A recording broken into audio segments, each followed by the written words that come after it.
안녕하십니까? 이상원 교수입니다. 오늘은 평신도를 위한 신학 강의 24번째 시간, 구원론 상 두 번째 시간입니다. 오늘은 성령의 특별한 사역을 성령 세례와 성령 충만의 관점에서 살펴보는 시간을 갖겠습니다. 특별히 세 가지 작은 소제목을 중심으로 같이 살펴보도록 하겠습니다. 첫째는 성령은 그리스도의 지상사역에 참여하신다는 점.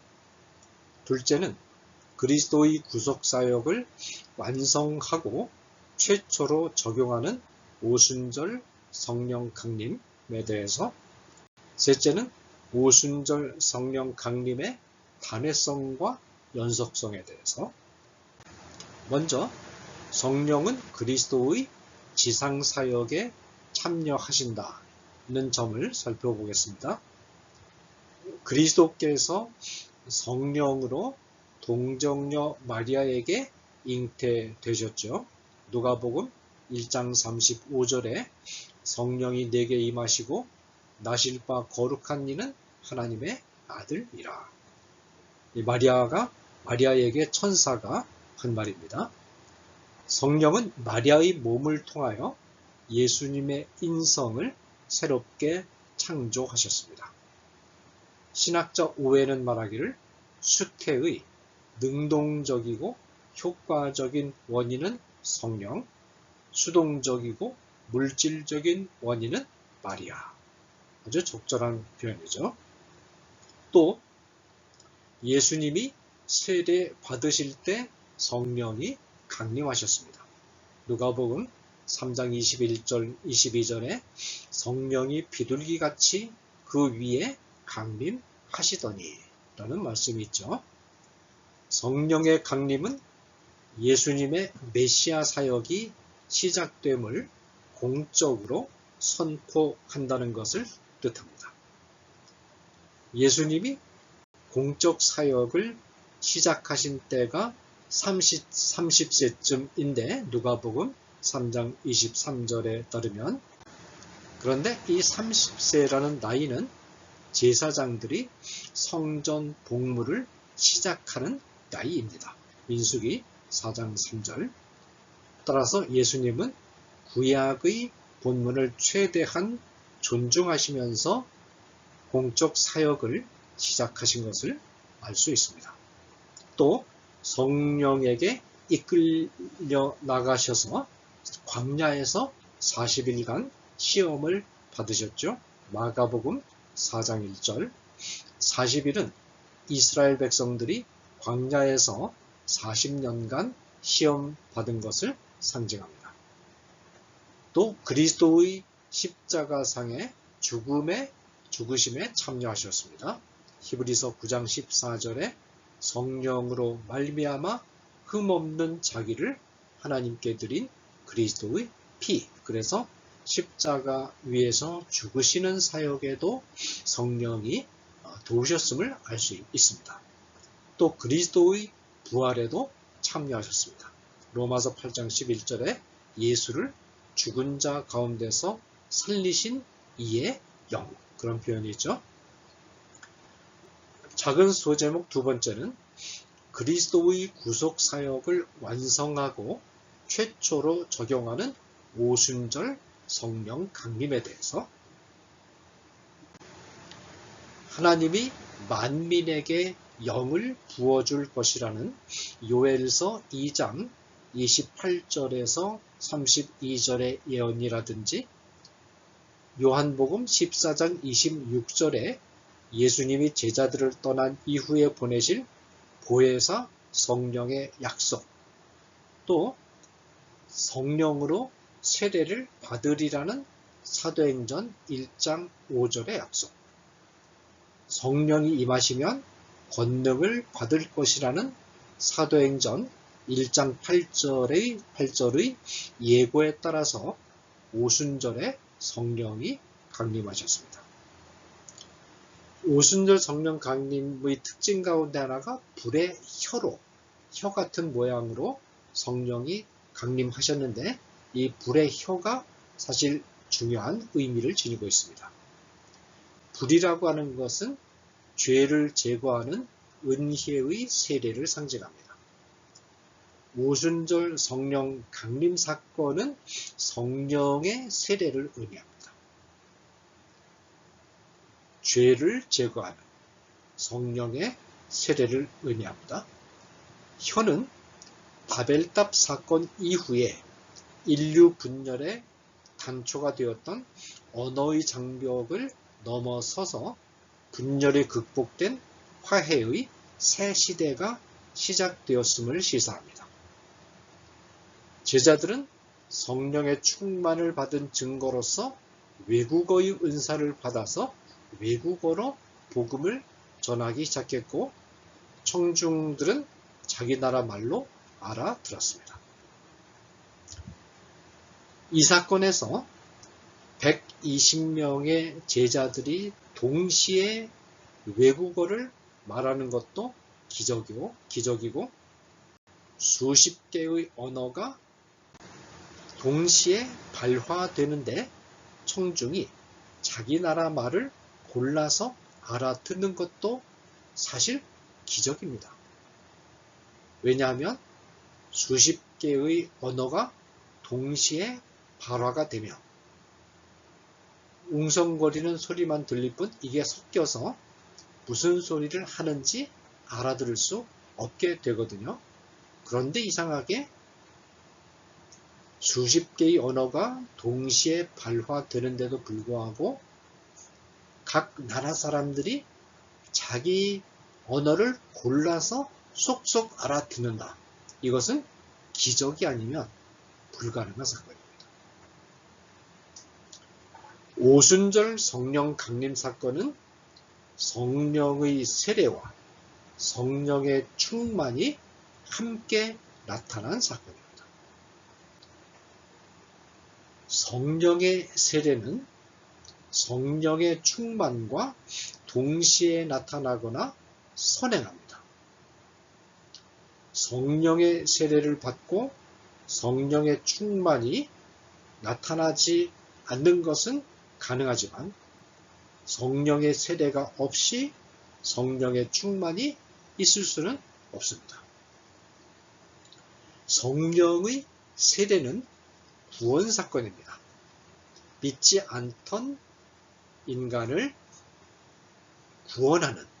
구원해서 하나님의 백성으로 변화시키는 이 사건이 성령 세례입니다. 반면에 성령의 충만은 성령 세례를 받고 성령이 속사람 안에 내주하시는 사람에게 이제 그 성령의 능력이 겉사람의 세계 속에 확장되어 나타나서 그 사람을, 그 신자를 성장시키고 또 교회의 직무를 수행할 수 있도록 도와주는 능력으로 임하는 사건이 성령의 충만입니다. 외국어로 말하는 은사는 성령 세례의 증거가 아니고 성령 충만의 증거입니다. 물론 성령 세례를 먼저 받아야 그 다음에 외국어로 말하는 은사가 나타날 수 있습니다. 그렇지만 외국어로 말하는 은사가 성령 세례를 받았음을 보장해주는 유일한 결정적인 증거는 아니라는 것입니다. 성령 세례를 받았음을 보여주는 가장 결정적인 증거는 예수님을 구주로 고백하는 것입니다. 그 후에 외국어로 말하는 은사가 주어질 수도 있고 주어지지 않을 수도 있습니다. 물론 통상적으로 모든 성도에게는 다양한 은사 가운데 한두 가지 이상의 은사가 주어지기 마련이죠.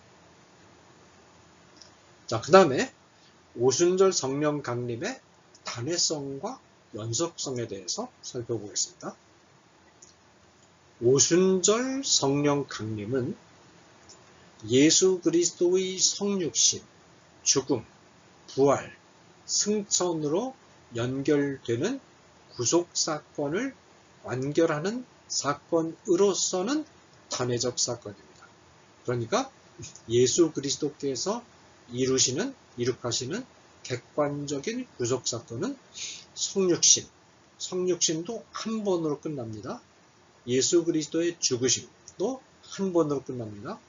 예수 그리스도의 부활도 한 번으로 끝납니다. 예수 그리스도의 승천도 한 번으로 끝납니다. 그 다음에 오순절 성령 강림도 한 번으로 끝납니다. 그런 의미에서 예수님의 객관적 구속 사역을 완결하는 의미에서는 오순절 성령 강림은 단회적 사건이고 역사 안에서 다시는 반복될 수 없는 사건이라는 것입니다. 그렇지만 성령의 권능 있는 역사가 향후에도, 즉 오순절 성령 강림 때 나타났던 바와 같은 또는 그것보다 때로는 더 강력한 성령의 역사가 향후에도 계속 된다는 점에서는 오순절 성령 강림 사건은 연속성을 지닌 사건이다 라고 말할 수 있습니다.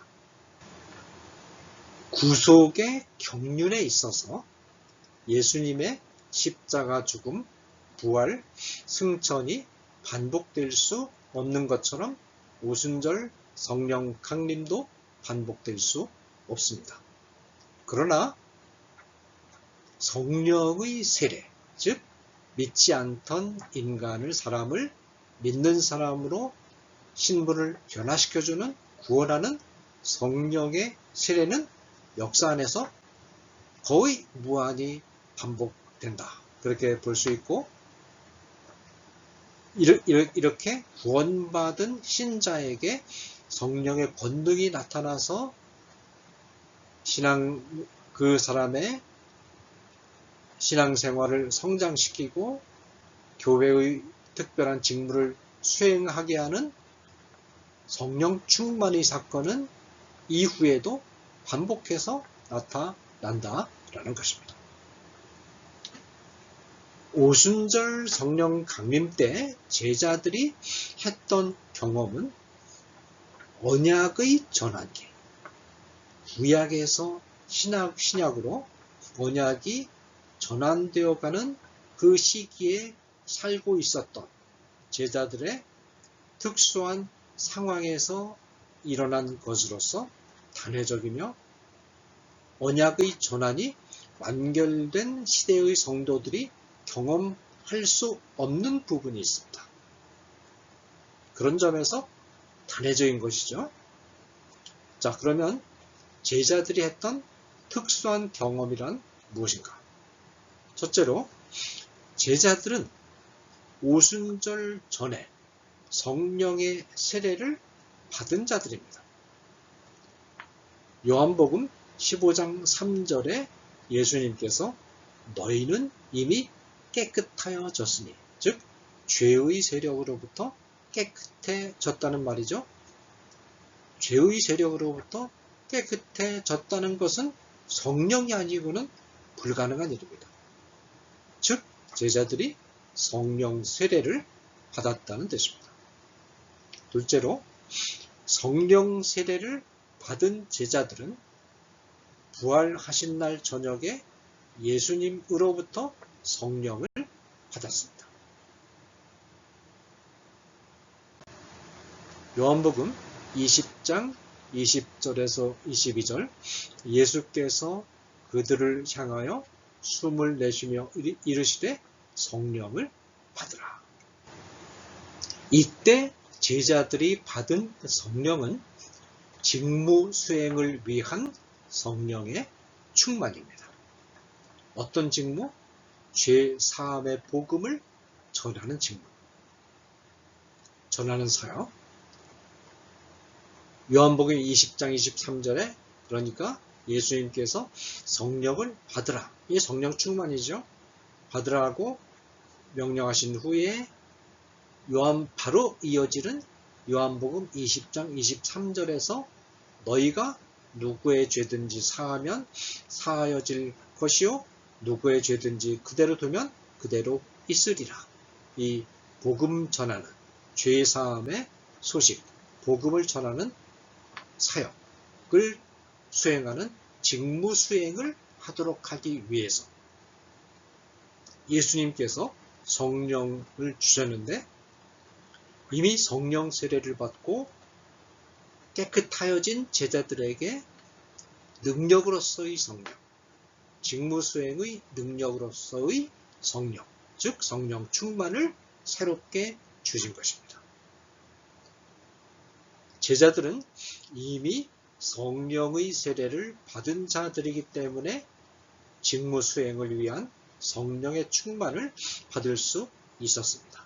그러니까 직무 수행을 위한 성령 충만은 성령 세례를 이미 받은 것을 전제하는 것입니다.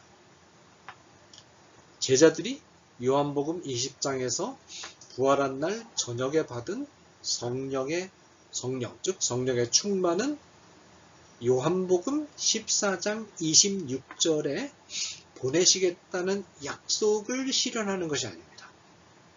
그 이유는 요한복음 14장 26절이 말하는 성령은 예수님이 이 세상을 떠나 부활 승천하신 이후에 보내실 성령이지만 요한복음 20장의 성령은 예수님이 지상에 계실 때의 성령이기 때문입니다.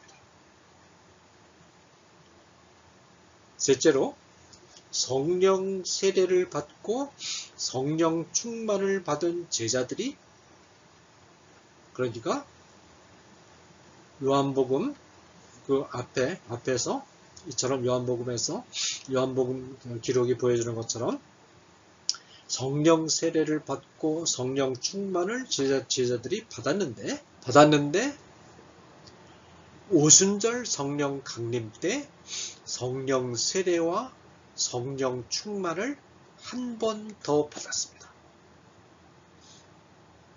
제자들은 성령 세례를 2번 받았고 성령 충만을 2번 받았습니다. 성령 충만은 반복적으로 올 수 있는 것이므로 문제가 되지 않습니다. 성령 충만은 한 번 받았다고 해서 영구히 그 효력이 지속되는 것은 아닙니다.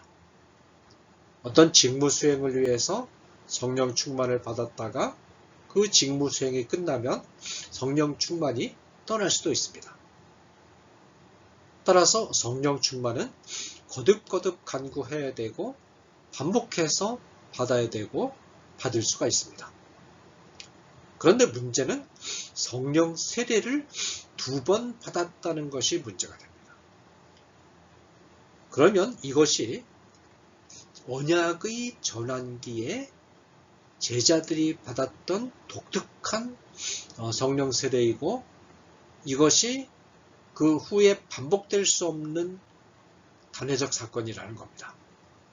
그러면 제자들이 성령 세례를 2번 받은 이유는 무엇인가?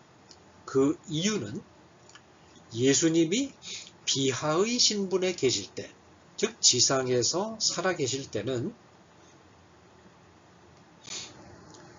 그때 받는 성령 세례와 승기의 신분에 계실 때, 부활 승천하신 이후에 신자들이 받는 성령 세례가 질적으로 차이가 있기 때문입니다.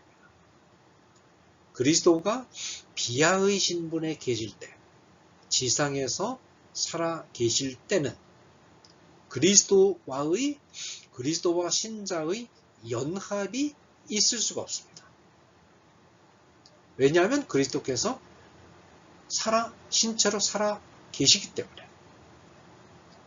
그러나 승귀의 신분에 계실 때는 신인이신 그리스도가 성령과 함께 신자 안에 들어오셔서 신자와 연합하는 새로운 사건이 일어납니다. 신인이신 그리스도와의 연합은 예수님이 부활 승천하시기 전에는 불가능했던 사건입니다. 이것이 바로 히브리서 11장 39절 40절이 말하는 약속된 더 좋은 것입니다. 제자들이 성령 세례를 2번 받은 경험은 단회적이고 반복되지 않습니다. 왜냐하면 신약시대의 신자들은 모두 승귀하신 그리스도께서 보내시는 성령을 받은 자들로서 신인이신 그리스도와의 연합을 동시에 받기 때문에 2번 성령 세례를 받을 필요가 없습니다. 자, 그러니까 제자들이 2번 성령 세례를 받은 것이 우리 그렇게 좋은 것이 아닙니다. 어쩔 수 없어서 성령 세례를 한 번 더 받은 것이고, 예수님이 부활승천 하신 이후에는 구태여 그렇게 번거롭게 2번씩이나 성령 세례를 받을 필요가 없는 것입니다. 그러니까 성령 세례, 예수 그리스도를 구주로 고백할 때 한 번 성령 세례를 받고 끝나는 우리의 경험이 언약의 전환기에 살고 있던 제자들의 경험보다 훨씬 좋은 것입니다. 그것을 본받으려고 할 필요가 없다는 겁니다. 이어서 사도행전에 등장한 성령 강림 사건들이 있습니다. 사마리아 사건, 가이사랴 사건, 에베소 사건은 선교 전략적인 의미에서 중요한 사건이지만 오순절 성령 강림 사건과 같은 구속사적인 의미를 지닌 단회적 사건은 결코 아닙니다. 사도행전 8장 9절에서 25절에 기록되어 있는 사마리아 사건을 잠깐 살펴보겠습니다. 사마리아 전도는 빌립이 수행을 했습니다. 빌립의 전도를 듣고 사마리아인들이 예수님을 믿고 다 세례를 받았습니다. 믿고 세례를 받았다는 것은 성령 세례를 받았다는 뜻입니다. 왜냐하면 고린도전서 12장 3절에 성령으로 아니하고는 누구든지 예수를 주시라 할 수 없기 때문입니다. 성령 세례를 받았음을 외적으로 확인할 수 있는 증거는 예수님을 주로 고백하는 것입니다. 이 증거 이외에 다른 것을 성령 세례의 증거로 요구해서는 안 됩니다.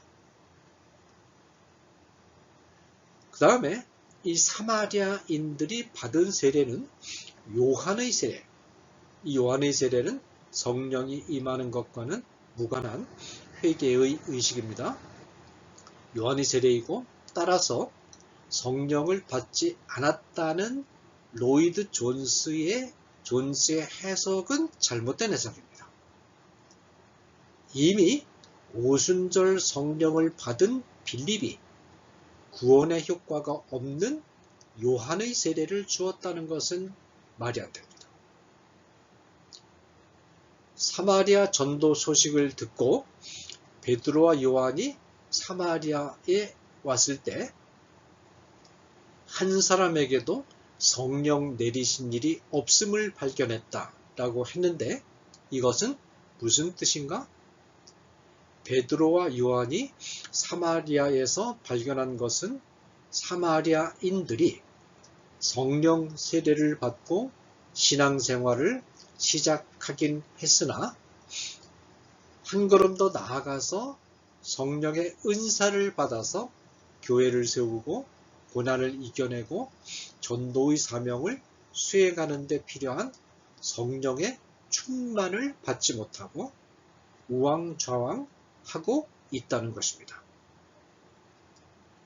따라서 베드로와 요한은 안수를 통해서 성령의 충만을 받도록 한 것입니다. 안수는 직책 수행을 맡길 때 사용된 예식입니다. 직책 수행을 위해서는 성령의 충만과 그 결과로 찾아오는 은사를 받아야 됩니다. 그 다음에 가이사랴 사건. 가이사랴의 고넬료 집에서 베드로가 복음을 전할 때 성령이 임했습니다. 동시에 방언, 여기서 말하는 방언은 외국어가 아닌 하나님과의 신비로운 대화의 통로를 의미합니다. 방언도 임했습니다. 이 경우는 성령의 세례와 성령의 충만이 동시에 임한 사건입니다. 방언의 종류는 다르지만, 그러니까 오순절 성령 강림 사건 때 임한 방언은 외국어를 말하고, 가이사랴 사건에서는 하나님과의 은밀한 대화의 통로를 말하거든요. 그 점에 있어서 방언의 유형은 다르지만, 그러나 성령 세례와 성령 충만이 동시에 임했다는 점에서는 오순절 사건과 같은 패턴을 따른 사건이다 라고 볼 수 있습니다. 그 다음에 이제 에베소 사건이 사도행전 19장 1절 7절에 기록되어 있습니다. 바울이 에베소에서 만난 청중은 개종하기 전에 아볼로의 전도를 받고 성령에 대해서는 전혀 알지 못한 채 요한의 세례를 받은 청중이었습니다. 바울이 이들에게 복음을 전했고 에베소의 청중은 예수님을 믿고 물 세례를 받았습니다. 이 말의 의미는 에베소의 청중이 성령 세례를 받았다는 뜻입니다. 이어서 바울은 안수를 했는데 이때 성령이 임했고 성령 충만이죠. 그 증거로서 방언과 예언이 나타났습니다. 여기서 말하는 방언도 하나님과의 은밀한 대화의 통로를 말하는 것입니다. 이렇게 해서 에베소 사건은 성령 세례와 성령 충만이 동시에 나타난 사건이고, 그런 점에서 오순절 성령 강림 사건과 역시 같은 패턴을 따른 사건이다 라고 볼 수 있습니다. 감사합니다.